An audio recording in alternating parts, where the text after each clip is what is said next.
हमारे साथ इस वक्त मौजूद हैं राव तजम्मल। इनका वॉलेट गुम हो गया है। तो राव साहब कहाँ पे गुम हुआ है?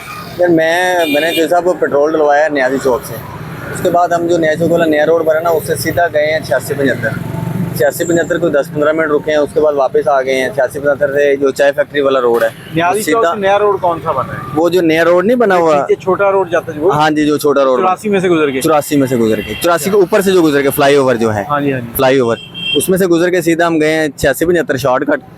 उसके बाद वहाँ से हम वापस आए हैं खोखराबाद वाली साइड पे, चाय फैक्ट्री का जो अंदर वाला रोड है। तो जसवंत नगर चौक, और जसवंत नगर चौक से यहाँ मैं रुका हूँ तो दोस्त आ रहे थे। ये जंगले वाली कोठी है और ये सामने यूबीएल बैंक है। यहाँ का जम्मू भाई एटीएम मारने लगे हैं तो इनकी जेब में पर्स ही नहीं है। अपना नंबर बता दें ताकि जिसको मिले वो आपसे रब्ता कर ले। 0311407800 0311 40 78 हज़ार। अगर किसी भाई को मिलता है तो वो मिठाई हमसे ले लें और हमारे पर्स वापस कर दें। पर्स वापस कर दे, उसमें डॉक्यूमेंट्स वगैरह। मेहरबानी हो।